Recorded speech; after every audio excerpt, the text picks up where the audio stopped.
but just wanted to check that, I don't know, last week went okay, the homework went okay. Any issues or questions? We're all good? The first chapter is pretty straightforward and easy. Okay, well, if we're good, then we're going to move on to chapter 3.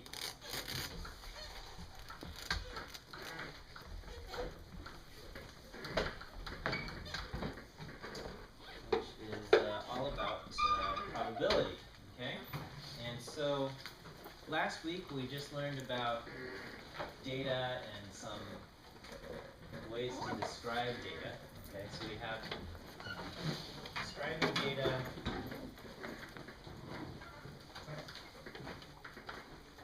and descriptive statistics,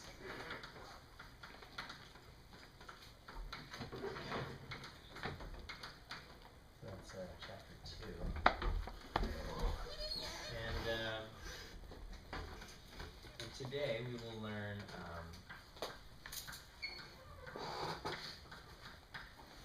probability, okay? This is chapter 3. So we start off with kind of the rules of probability, okay? Rules and axioms.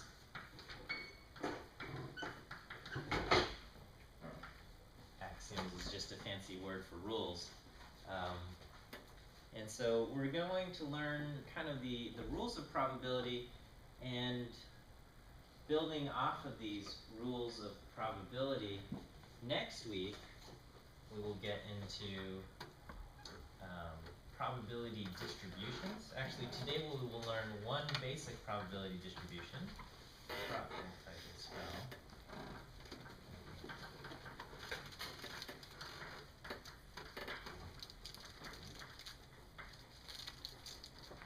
Which will go into, I guess, chapters 4 and 5. And then we will bring this together with describing data, okay, and these merge together in our topics of inference. Okay, and with inference, we will look at data, and we will compare the results of our data to what the rules of probability say about how likely that data is.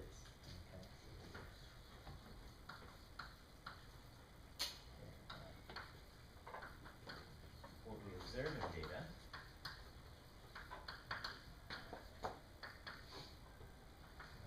to what the probability rules say.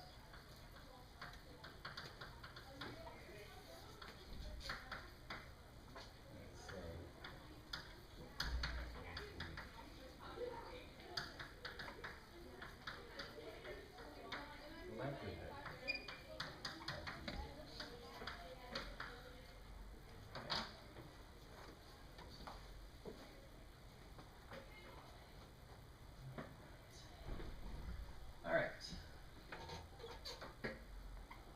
Okay, and then the rest of everything we learn will be different applications of inference and all of this going forward. Okay. So let's go on with probability. Okay.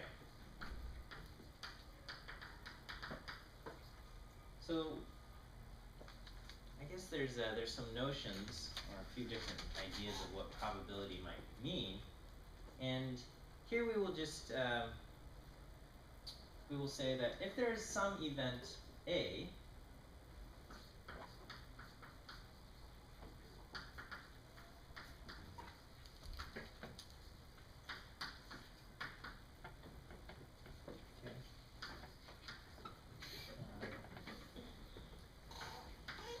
we say that the probability of A, okay,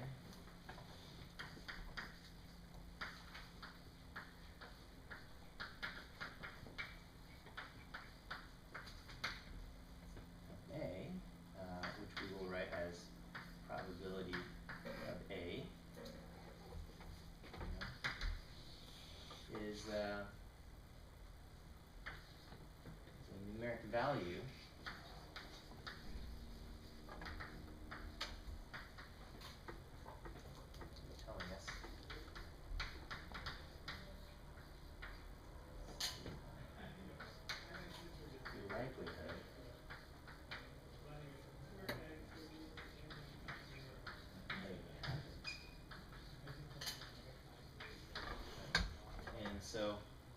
probability of A will always take on some value between 0 and 1, okay?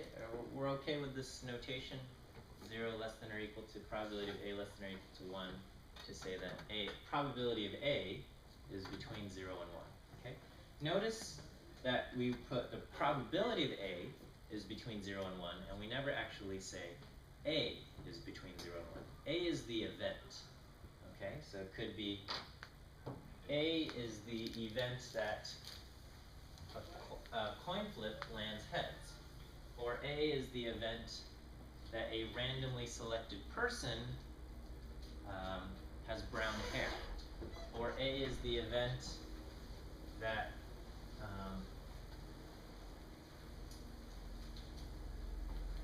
I don't know, that a card I select is an ace, okay? A is the event where probability of A is the probability or the likelihood that that event happens, okay? And that we assign a value to, and that value can be anything between 0 and 1 inclusive.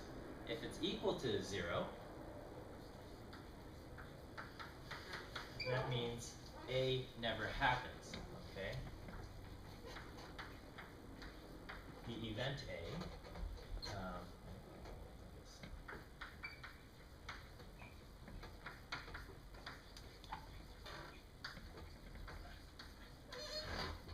never happens. Whereas if probability of A equals 1, then the event A always happens.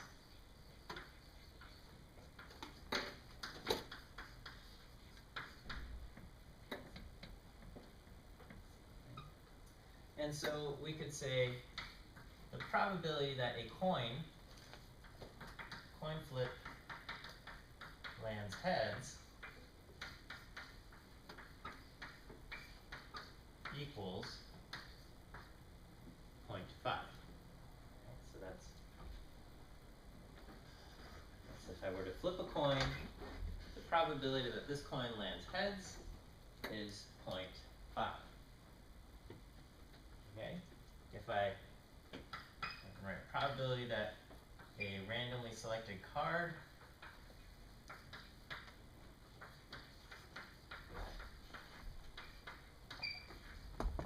is an ace, that probability is what? 452. Yeah, if we are looking at a standard deck of cards, 4 out of 52. Okay, there's 52 decks in a card. 52 cards in a deck. 4 of those are aces. Okay. And so this has we can talk about the notion of simple events. Okay, or 0.5. This is 1 out of 2. Okay, so for simple outcomes. Okay, and simple outcomes means each outcome is equally likely.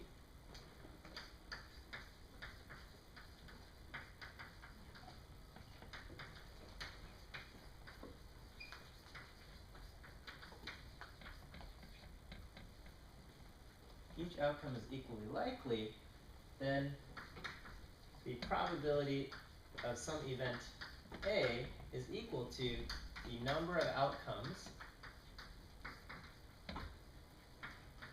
in A divided by total number of possible outcomes.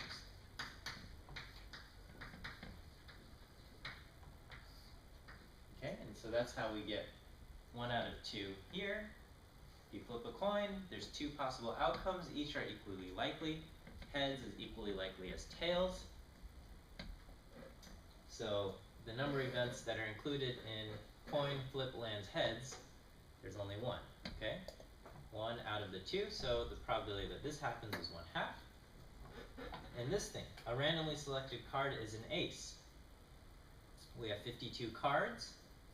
4 of those are aces, so the number of outcomes in this thing is 4. Total number of possible outcomes is 52. So the answer is 4 out of 52, which simplifies to 1 out of 13, but that doesn't really matter. Okay. So this is okay, right? Straightforward. Alright, but what does it mean to say that the probability that a randomly selected card is an ace equals 4 out of 52? Or that the probability that a coin lands heads is 1/2, okay? So,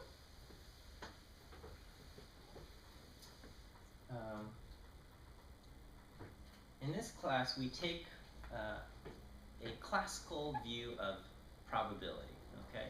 So this is the classical /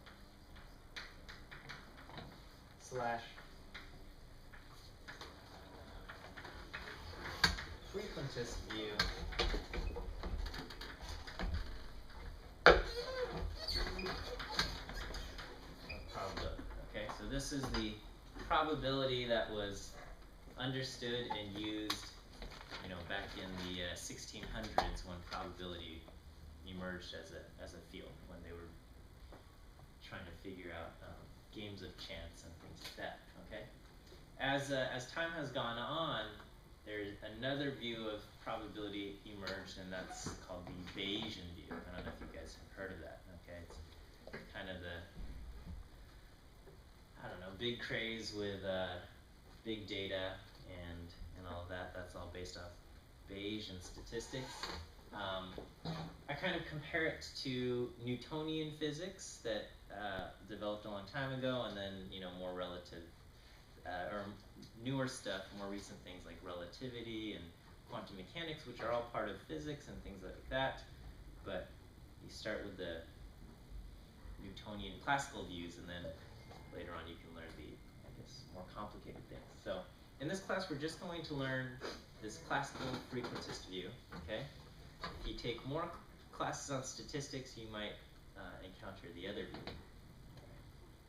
And in the frequentist or classical view of probability, probability is known as the long-run relative frequency.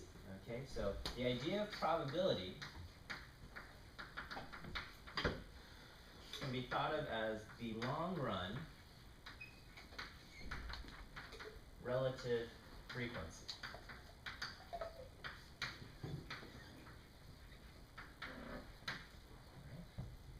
So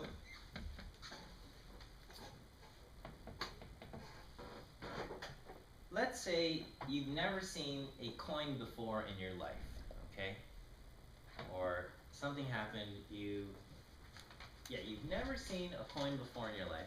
So you don't know that when you flip a coin, the probability that a coin lands heads is 1/2, okay? This idea doesn't exist in your head. But someone asks you, well, if we flip this coin, what's the probability that it lands heads? Okay. Well, if you have no idea what this coin is, or let's just say there's some machine, okay? Just imagine there's a black box, and there's a button, and you can push the button, and when you push the button, either the light flashes red or the light flashes green, okay? And it seems completely random. You push it once, it flashes red. You push it another time, it flashes green. You push it again, it's green again or something, okay? And they say, well, what's the probability that this box is going to flash red, or, you know? So there's a light there, and it can flash red or green. And they want to know, what is the probability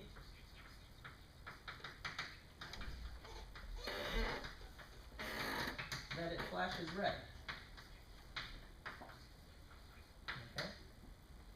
And you have no idea. You've never seen this box before. There's no telling what work goes on inside of it. And all you can do is really just push the button and see what happens. Okay? So, what do? Well, all you can really do is just keep pushing the button and see what happens. Alright? So maybe you push the button 10 times. So after 10 button presses, I don't know, what's the is there another way, better way of saying that? After 10 trials, okay, maybe you're keeping track.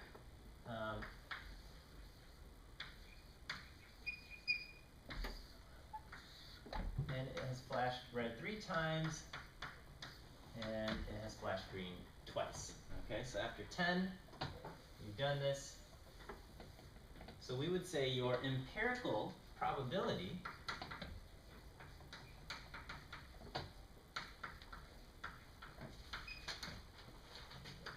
I apologize for the squeakiness of the chalk.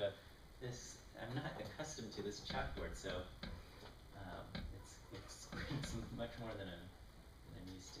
Okay, the empirical probability, which just means the probability, or really the relative frequency that we have observed based on our own observation. So empirical meaning based on observation. Empirical probability that it flashes red. Okay, so the probability that it flashes red so far is 3 out of 10, or 0.3. Okay. Maybe you do this, okay, and then after 100 button presses, okay, so after 100 trials, maybe you've seen it flash red. I don't know. Your probability of red, let's say it flashed red 44 times out of 100. Okay, so now your empirical probability is 0.44. Okay, after 1,000,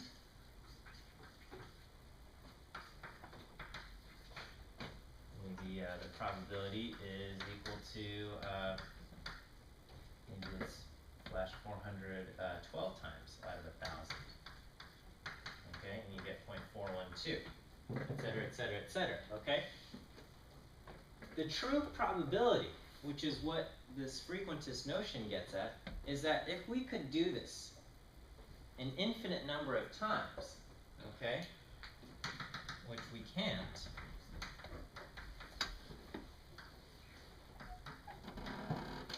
after infinity trials, okay, which doesn't quite make sense, but after an extremely large number, the probability that the empirical probability approaches is equal to the true probability. Okay, equals where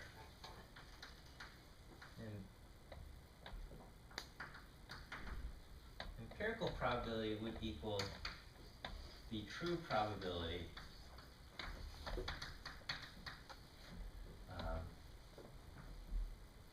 of the event.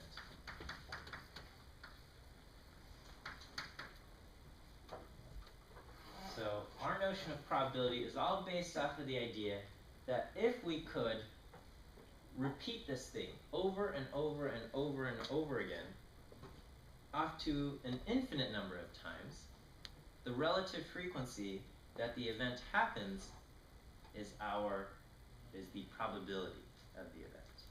Okay? So the more time you do it, the accurate your probability is, that what that's saying? The more times you do it, you are expected to be more accurate. Okay, Right, so of course. True probability means like you're more accurate. Never mind. Yeah, I just have to be careful with the technicality of what I say, I guess. Okay, so the true probability is some value. Okay, and you know, if we understand, like for simple events, we can say this is what the true probability or the theoretical probability should be. Mm-hmm. Okay, if it's some black box thing that we don't really know how the inner workings go, okay, we can only kind of guess at it Right. through this thing. Okay, and then we just do it more and more and more times, and that it gives us an estimate of what that true probability is. Okay, and then the idea is that if we do it more, we should be closer to the true answer. Okay, you know, but that may not always be the case. Okay, for example, let's say I flip a coin twice, okay? And it landed heads once and it landed tails once, okay? My empirical probability at that point is 0.5. And that is the closest I can get because that is the true probability, right? If I do it if I flip the coin 1,000 times, maybe it lands heads 502 times and tails 498 times. My empirical probability is actually 0.502, and so am I closer to the true probability after 1,000? Technically no, because I got the true probability after 2 coin flips, okay? But the idea being that if somebody else flipped their coin twice, they might observe heads 2 times, or somebody else might observe heads 0 times after 2 coin flips, okay? So there's a lot of variability with after just 2 coin flips. But after 1,000 coin flips, most people should be very close to 0.5, okay? You might be up plus or minus a little bit, okay? Does that notion make sense? So that actually brings us to a good point, which is the law of large numbers.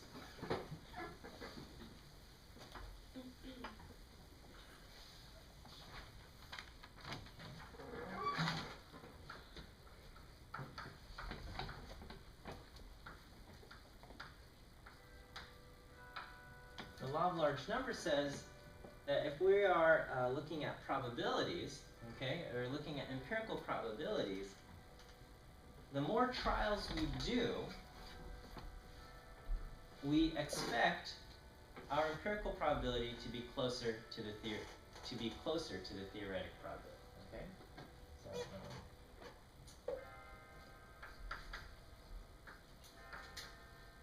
the more trials we perform,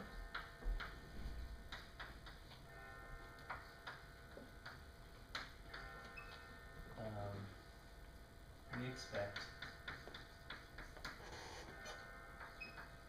our empirical probability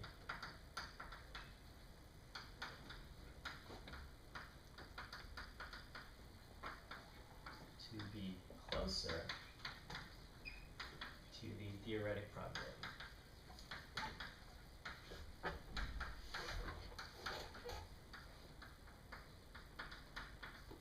Okay. And of course this is not always the case, alright?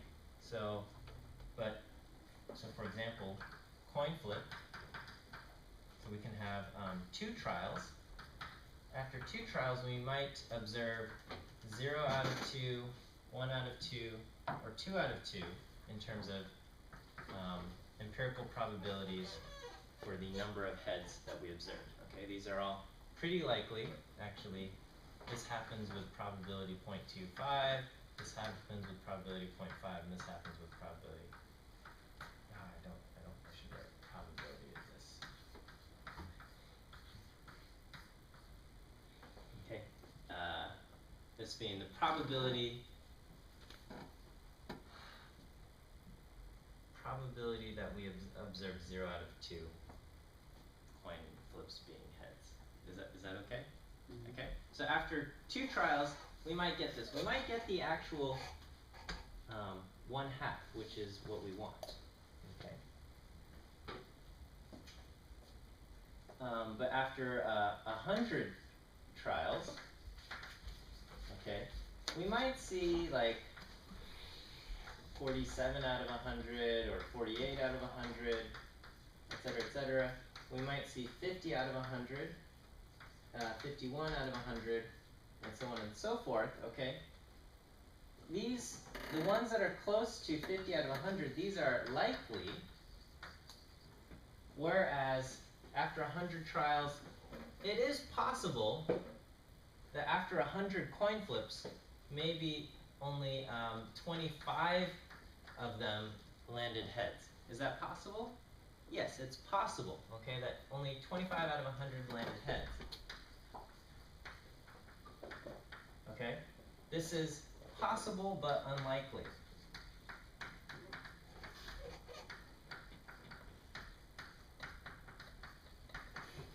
Okay? And then after 1,000 coin flips, it becomes even more pronounced. The values, the empirical values that are close to 0.5 are much more likely, whereas the empirical values that are far away from 0.5 are less likely, okay? So after many trials, and I hope, if this is not clear, please raise your hand, okay? After many trials, the empirical probability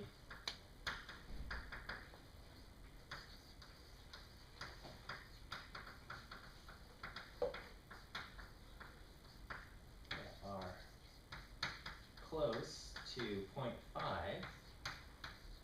are more likely to be observed.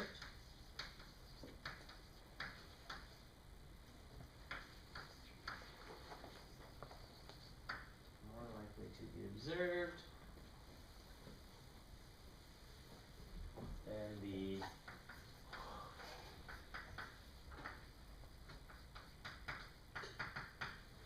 empirical probabilities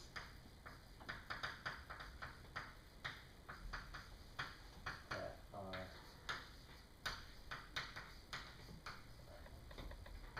different from 0.5.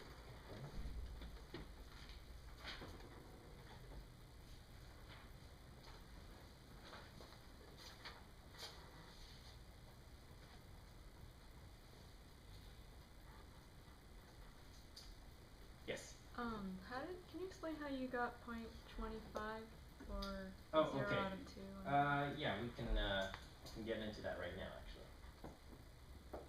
Okay, so we talked about,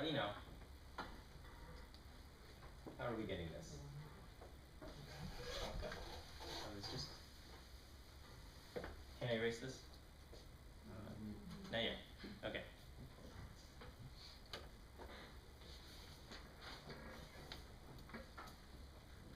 Do you notice the bell ring?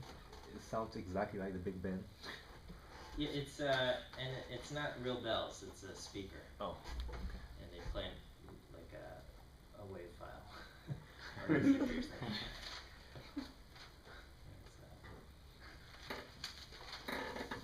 All right. I know it's it deceives you. You think their bells are ringing, but probably somebody went to Big Ben and recorded it. I don't know. Yeah. Maybe they published that. I wonder if Big Ben just uses speakers now. Would be a great. Well, anyway. What's Okay. the probability of that? I don't know. I think a lot of modern clock towers today just use speakers because it's Preserves the bell. yeah, it's less. Yeah, the bells don't break and it's easier. Okay. What was I doing? All right. So one tool to calculate these probabilities, okay, are probability trees. Okay.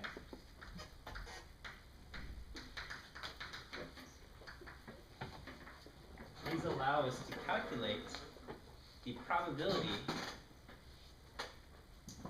of a sequence event, okay? So, of sequences of events.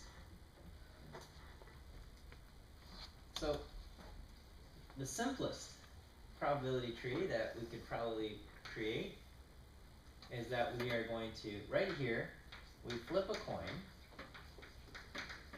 okay? And this node represents the universe and the path that we could travel down when we flip a coin, okay? It doesn't have to be that dramatic, but when you flip a coin, two things can happen in the universe, right? The coin can land heads, or it could land tails, alright?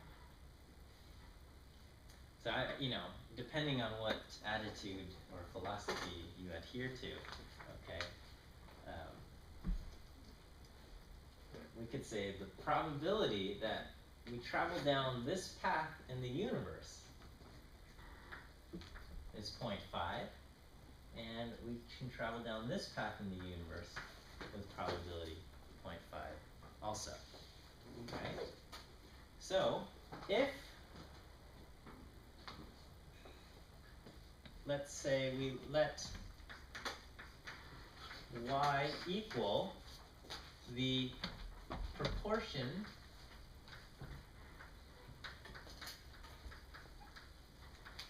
of heads we have observed.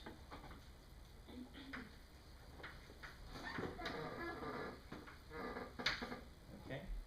So after one coin flip, if we observed that coin landed heads, what's the proportion of heads that we observed? 1 out of 1, or 100%, right? So here, y equals 1, right? Because we flipped it once, and it landed heads once, so the proportion that it landed heads is 1 out of 1, or y equals 1. Is that okay? Alright, and the probability that that happens is probability that y equals 1 is 0.5. Okay? And over here, this is y would equal what? Equals 0, and the probability that y equals 0 is 0.5.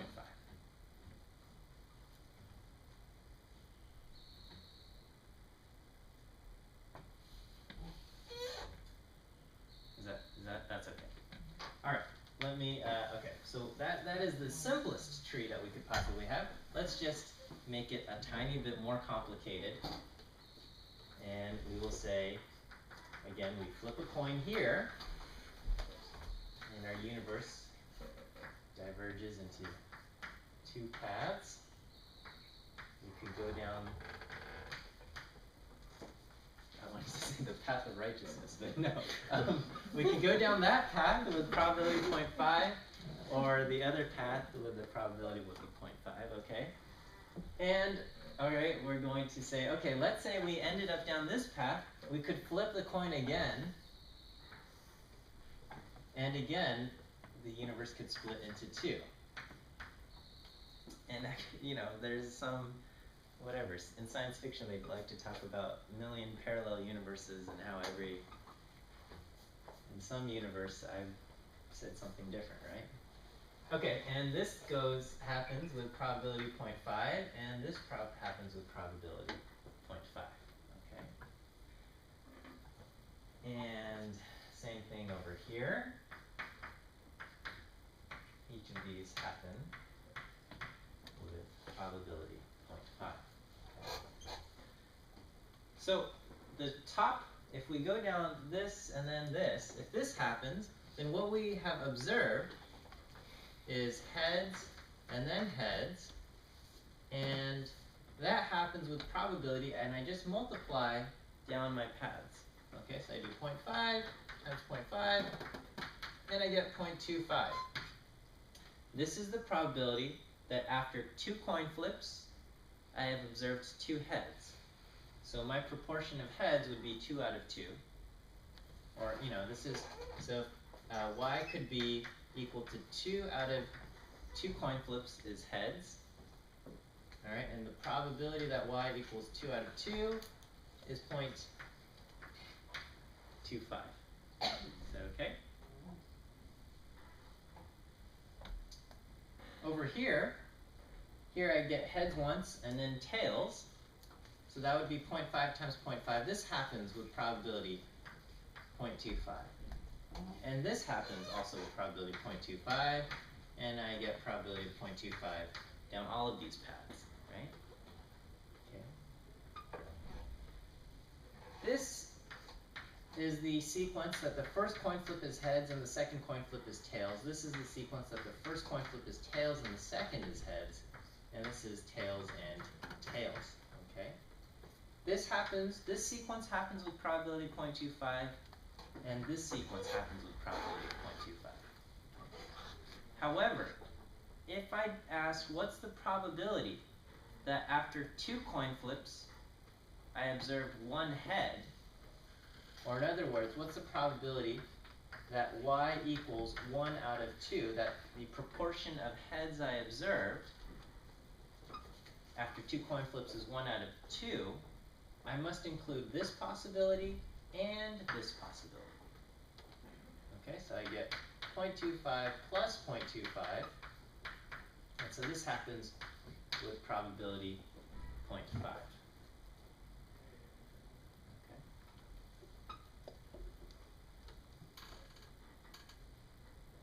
And lastly, this is what's the probability that after 2 coin flips I have observed 0 heads, okay, or that the proportion of heads I observe is 0 out of 2, then that means I must have seen tails then tails, and that happens with probability 0.25.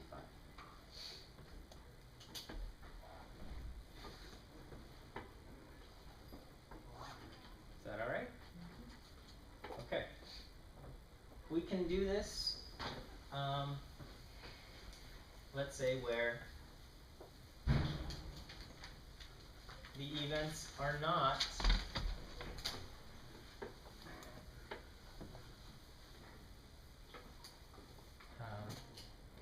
we don't have 0.5 all over the place, okay? And so the book talks about this scenario where we have fruit flies, okay? The parents at their house, they started keeping like this compost thing, and they put like fruit and stuff in there, and it just attracts all these fruit flies. It's so disgusting. But apparently they can use it to I don't know, grow their garden. Alright, so anyway, according to the book, for this this species of fruit flies are either black or gray. I didn't know that, okay? Well, I knew that because I read this book. But we can have black fruit flies or gray. I always forget how to spell gray in America. It's with an A. What's spelled with an E? Is that the British way? I think it's A. It's like A for America, E for England. I feel like that's how you can remember. Ah, that is brilliant. Okay. A for America, and we love America. Alright, so apparently, okay, so this is, imagine there's a giant, disgusting aquarium full of fruit flies, okay? They are so numerous that when you pull out one fruit fly, you don't have to worry about changing the proportion of what remains, okay? Like in a deck of cards, if I pull, you know, at the beginning there's 52 cards and there's 26 red, 26 black. If I pull one out, there's now 25 of one color and 26 of the other, okay? And we have to worry about our probability changing. But let's say this is so populous that if I take out one fruit fly, we're not going to worry about what happens to the remaining ones, okay? How the proportions change. And apparently 70% of the fruit flies are gray, A for America, and 30% are black. And if I draw out one fruit fly, okay, we could draw out another fruit fly for some reason, and we can get black or gray ones.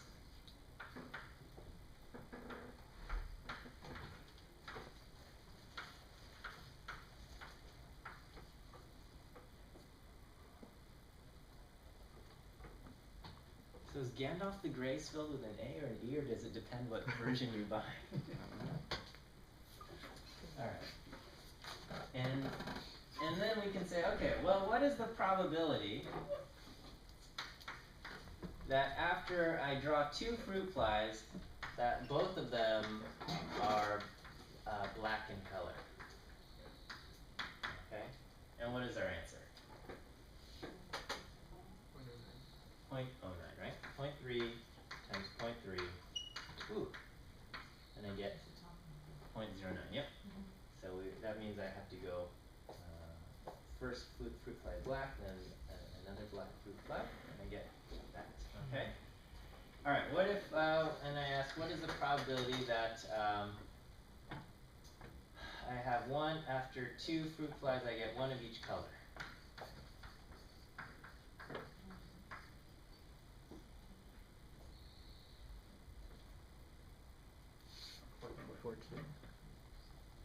Mhm.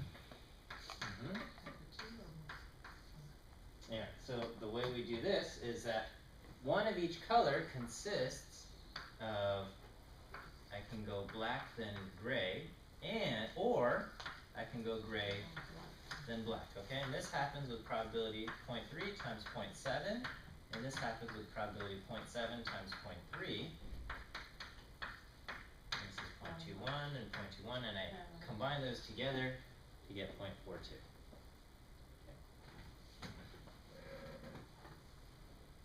And then the last one, probability of both gray will be 0.49, okay? And we will notice that the sum of all of these, both black, one of each, or both gray, if I add those three up, 0.09 plus 0.42 plus 0.49, that adds up to 1, okay? Which means that this is all that could possibly happen, right? When I draw out two fruit flies, either they're both black, one is black, one is gray, or they're both gray. That's all that could happen, at least in the way we've defined our universe of fruit flies. And so, if we have probability 1, that means one of these will always happen when I draw two fruit flies.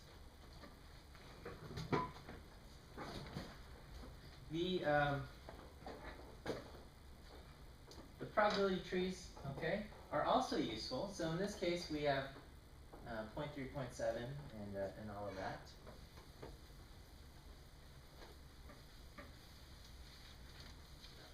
These are also useful in situations where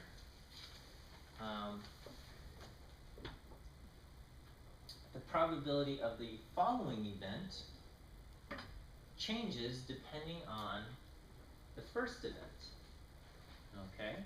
So for example, let's say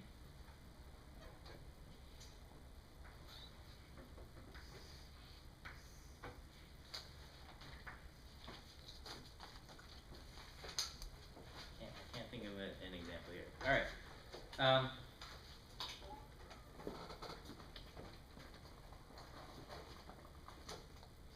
Let's say you go traveling, alright?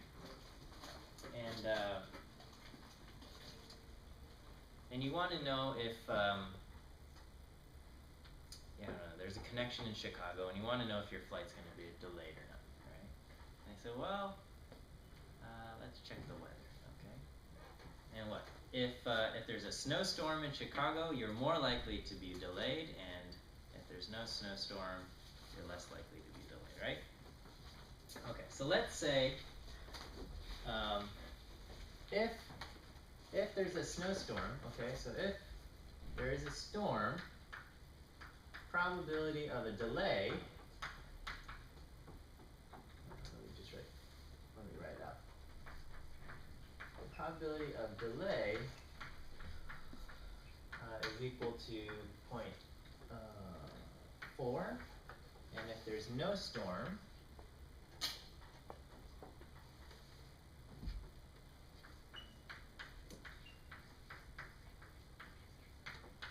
probability of a delay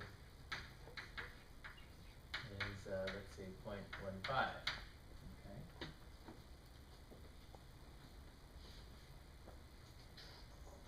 Okay, and let's just say the probability that there is a storm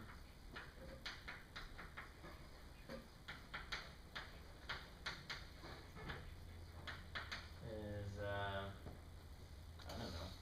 I guess it depends on what time of the year, but let's just say the probability of a storm is 0.3. Just want to make sure my numbers. Yeah, that's okay. Okay. So, in this case,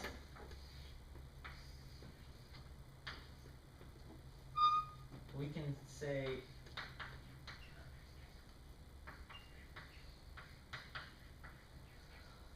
so So the probability of a storm is 0.3. The probability that there's no storm then is what? 0.7, right? Because if that's all that's possible, they must add up to 1. Okay. So anytime your node branches off, they must add up to 1. And if there is a storm, we could either be delayed or no delay.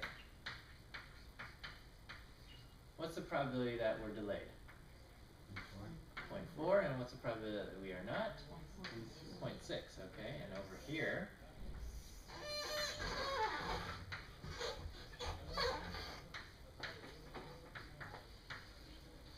what would my probability of a delay if there's no storm?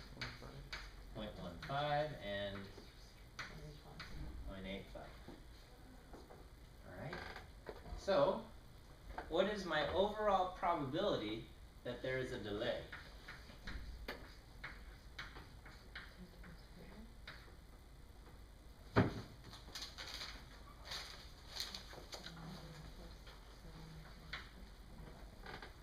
What's that?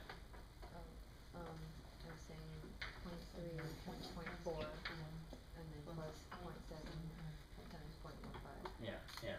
So, if you do it on your calculators, go ahead. I mean, it's good practice. See if you can just punch out a number.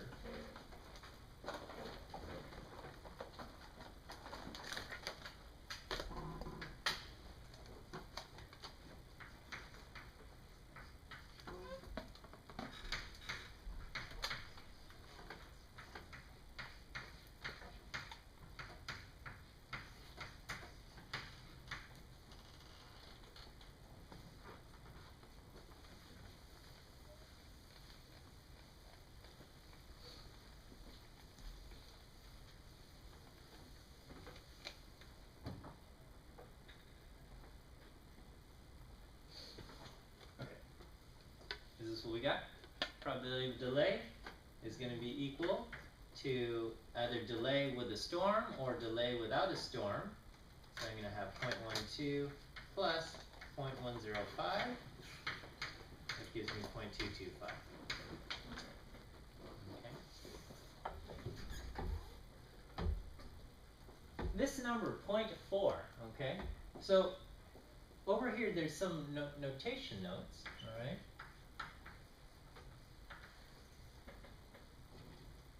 We would write the probability of a storm is equal to 0.3, okay? And we could say the probability of no storm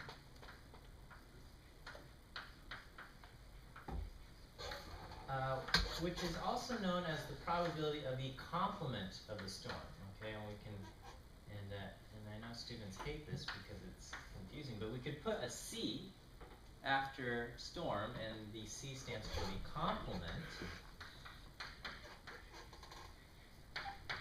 or which just means the event that it doesn't happen, okay?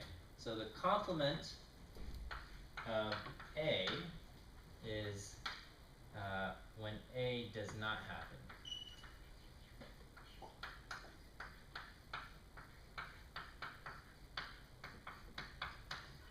Okay, so probability of a storm, and then we have the probability of no storm, which is the same as the probability of storm complement. These are equal to 0.7, or we would say the probability of the complement of A is equal to 1 minus the probability of A, okay, which you guys have already figured out, but we're just putting in as a formal rule here. Okay. Complement, not spelled with an E, because it comes from the root complete. Together, they complete the universe, right?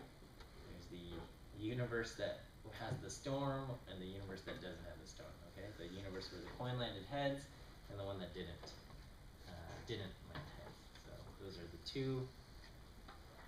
Together that forms the complete world of possibilities.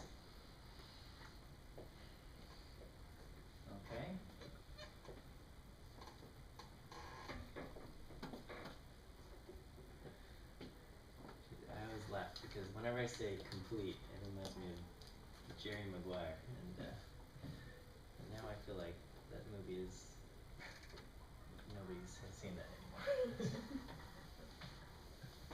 Okay. So and then more things on notation. Okay. So we said if there's a storm, the probability of a delay is 0.4. Okay.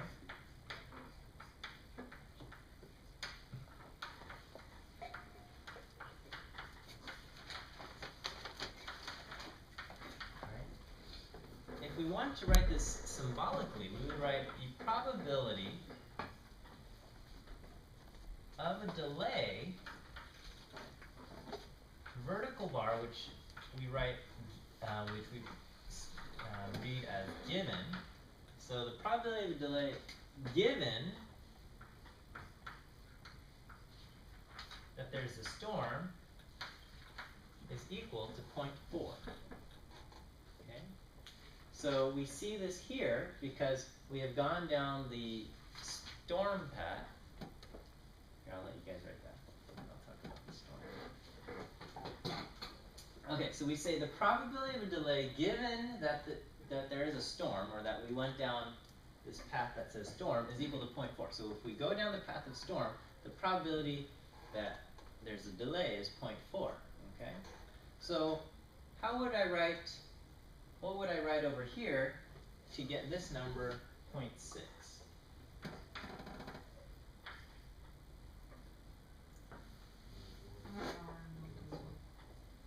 Probability no delay, right? Okay, or delay complement if you want to use that notation. Given storm. Okay, so that's how I get this one. So what would I write over here for to get 0.15?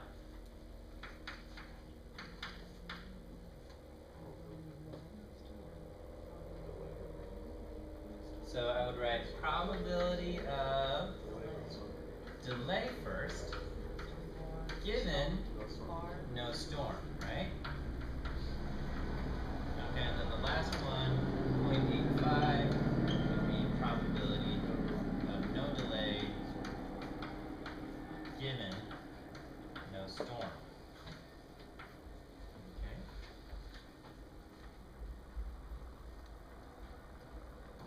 Okay. I just want to make sure this is okay with everyone. So all of those numbers we see on our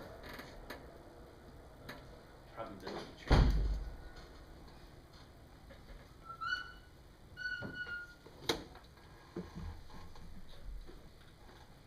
All right. What if I wrote this? Okay. Or is everyone okay with this? All right. What if I write this? What is the probability? And then I'm going to write this.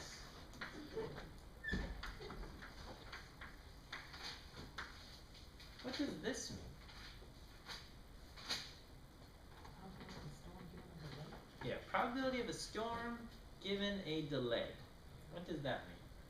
So we would write this probability of a storm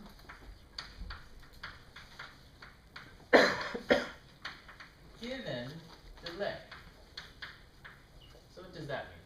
So you're thinking about if a plane was delayed, you're trying to figure out whether there was a storm or not? Yeah. So let's say, I don't know, you are the friend who's supposed to pick you up from the airport, okay? And you check on whatever flight tracker, and it says flight delayed, okay? So then all now that you know is that the flight has been delayed, and you can go, oh, I wonder if there was a storm, okay? That's what we're asking here. We're saying, oh, I see that it's delayed. What's the probability that there was a storm? Okay, so as the traveler, you're like, I see there's a probability that there's a storm. Am I going to be delayed? Okay, that's what we're going down this path. Okay, but then on the other side, you can think of it as, oh, well, if someone's delayed, what was the probability that there's a storm? Okay. Oh, okay. All right. Well, can we answer that? So I'll give you like a minute to try to think of the answer to that thing, okay? Alright, just think, how could we even calculate that? What's the probability that there's a storm given a delay? Okay. And we can do it with the information that is on hand. We just have to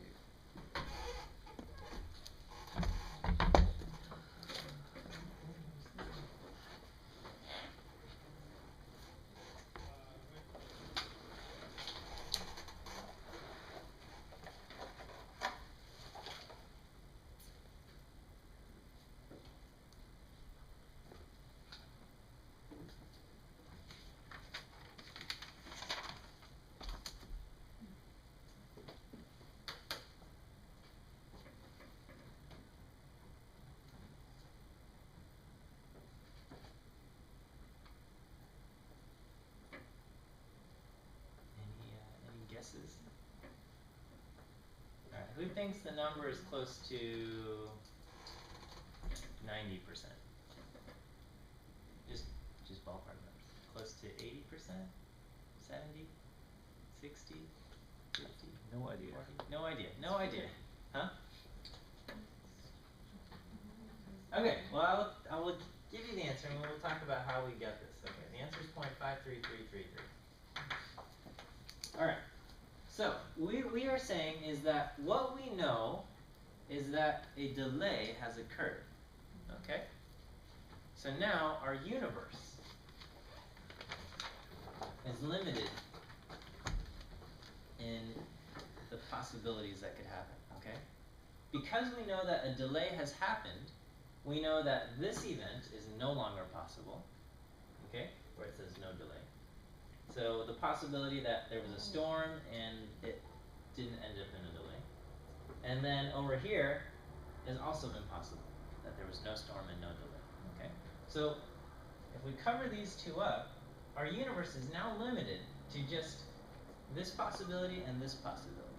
Okay? So we either went down, there was either a storm and a delay, or there was no storm and then there was a delay. Those are the only two things that could happen now that I know that there has been a delay. Okay. So now we could just pretend there's two paths, okay? And one path has probability 0.12 and the other path has probability 0.105. Is that okay? So this one is the one where there was a storm and we ended up in a delay, and this is the one where there was no storm and we ended up with a delay. Okay? So what we want to know is that, okay, now that I've limited myself to just these two possibilities, what's the probability that I went down the path where there was a storm and a delay? Okay? So my universe is now limited to this, so that the total probability, okay, in the denominator, the total probability is going to be 0.12 plus 0.105. Okay? And in the numerator is 0.12.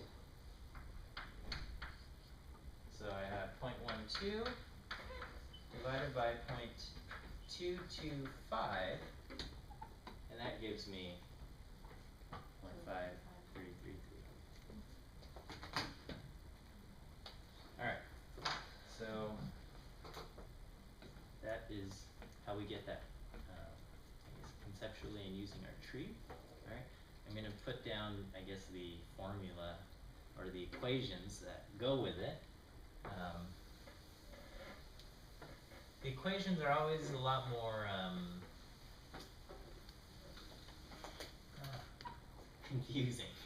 Wouldn't this just be the event out of the total possible outcomes? So like what you were saying, probability of A over all possibilities? Yes. Yeah. Right. Okay. It's alright, so let me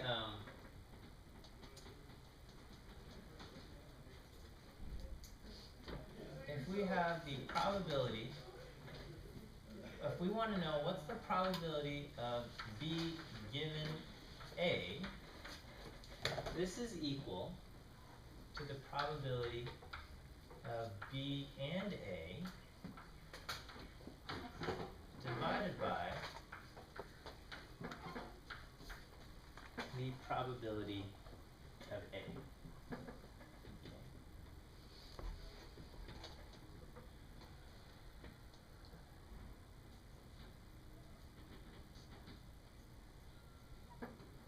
And this thing, the probability of A, the way we found that is that was actually split up into the probability of B and A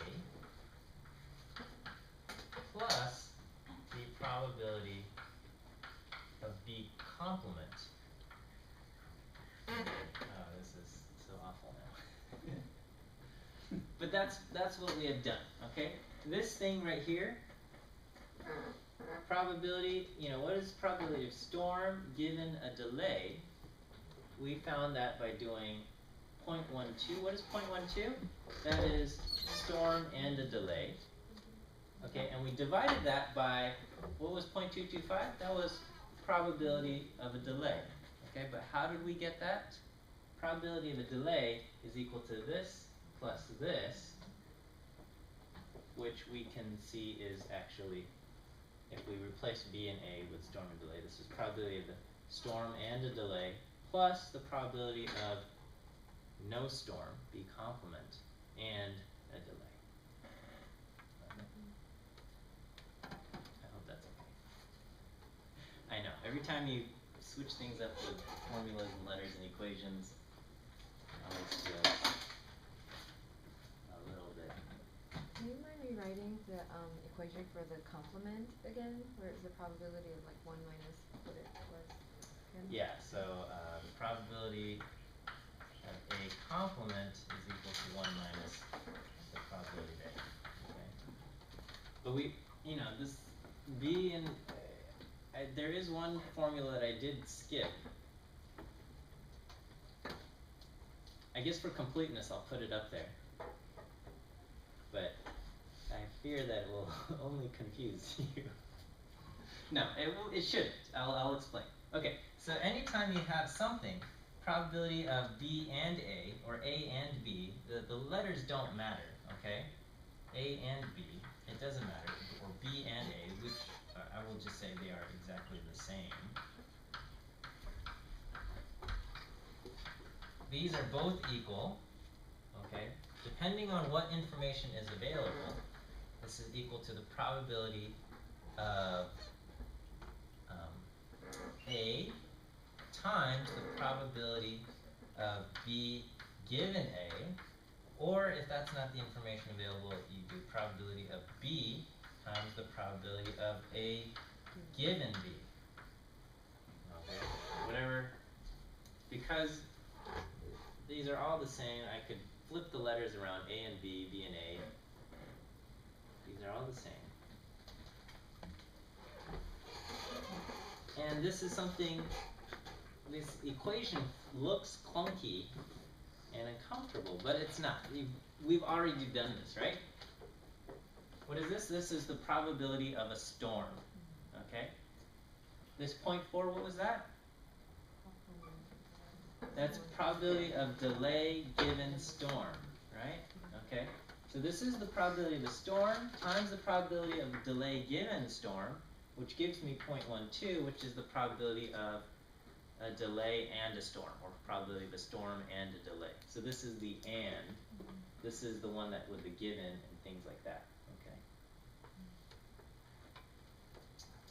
Is that okay? Yeah.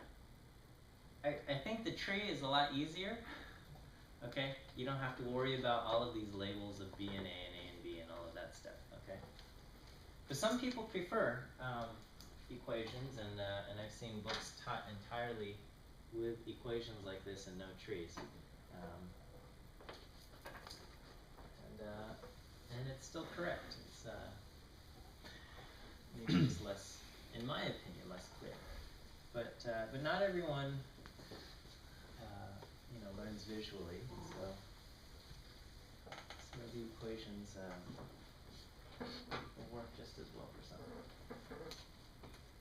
Alright, we have a few, we have actually not a few, several more rules to cover. Alright, we already talked about the complements and stuff, okay. Sometimes and some of these we already know in passing. Okay, if we see the word or,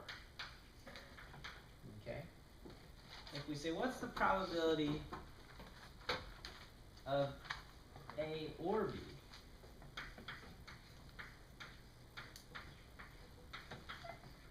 okay, probability of A or B, means what's the probability that A happens or B happens or both happen, okay, this is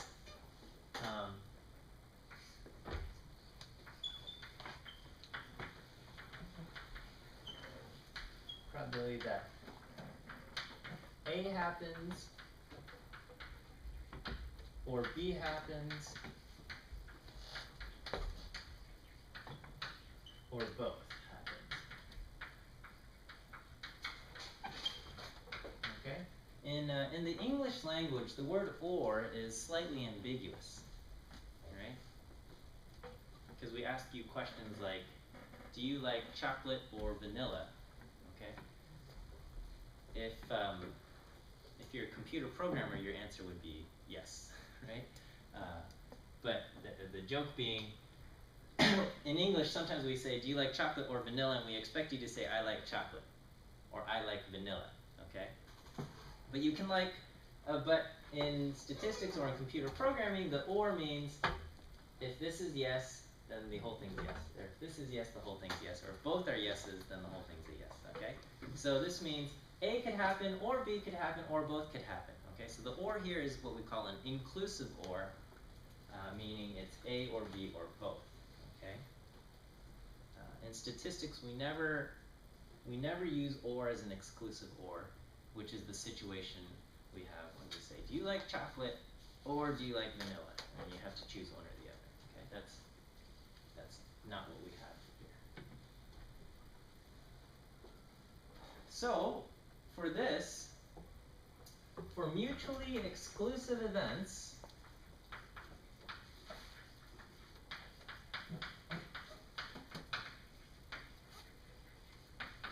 the answer to this of probability of A or B is equal to the probability of A plus the probability of B.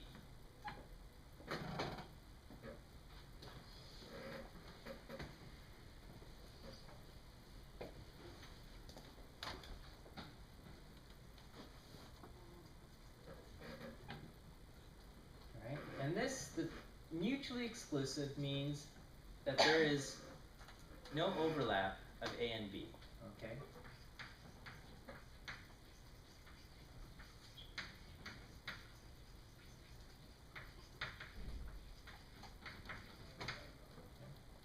And we saw this when we did things like, after 2 coin flips, what's the probability that we've seen one head?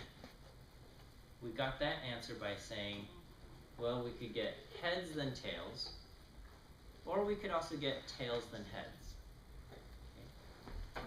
The events heads then tails is mutually exclusive from tails then heads. Okay? If the 2 coin flips went heads and tails, it could not have at the same time have gone tails then heads. Okay?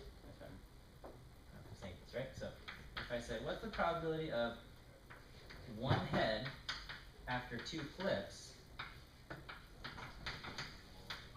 We said this was equal to 0.5, and we got that by saying that was the probability of, we looked at the probability of heads then tails plus the probability of tails then heads. Okay, and this was probability of 0.25, and this was 0.25. We remember this? Mm-hmm. Okay, and these are mutually exclusive, right?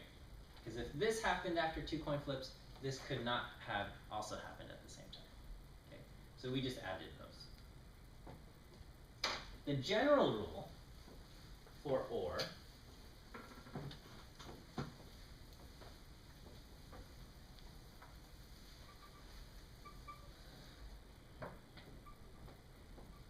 okay, and that it also applies for mutually exclusive, but if we generalize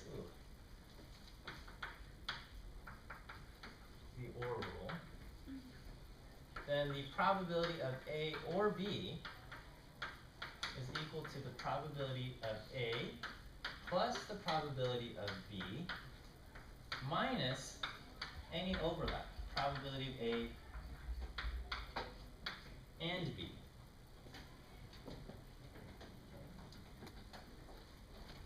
So what if I said you're going to pick a card from a deck, a random card from a deck, and I ask what's the probability that it is an ace or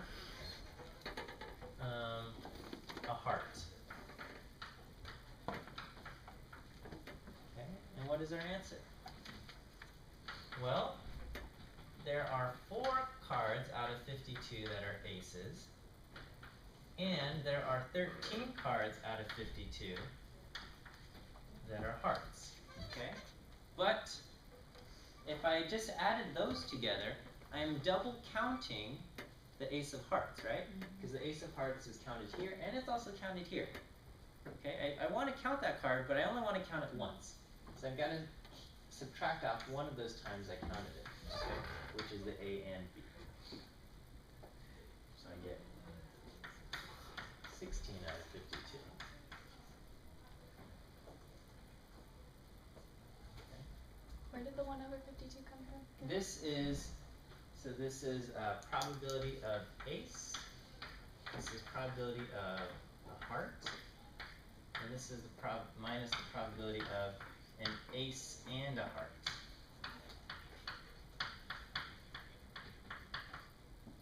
Which is the 1 out of 52, right? One card out of the deck is both an ace and a heart.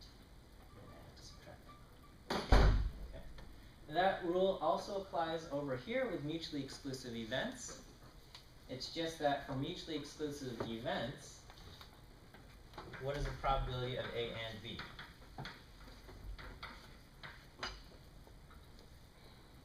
That equals 0 if A and B are mutually exclusive.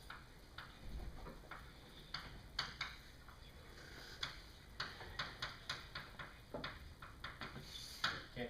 Oh, synonym for mutually exclusive is disjoint.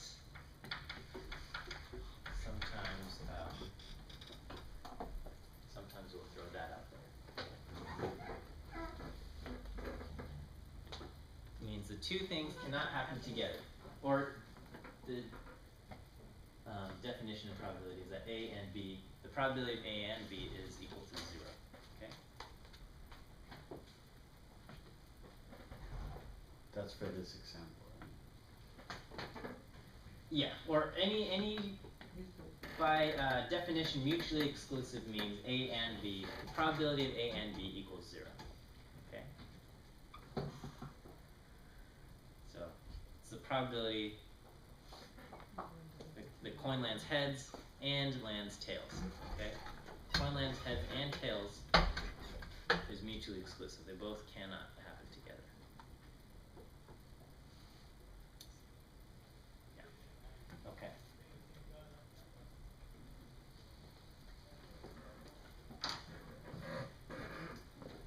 Then we will get to and we've already kind of covered this, but then I'll cover it in the context of these problems.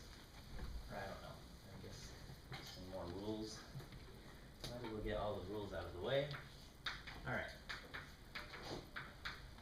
So we have, what is the probability of A and B? Okay. A and B, alright, we've talked about the general case, and we said this is equal to the probability of A times the probability of B given A. So we've already seen this, right? So this is the probability that A happens. And you can just imagine the probability that A and B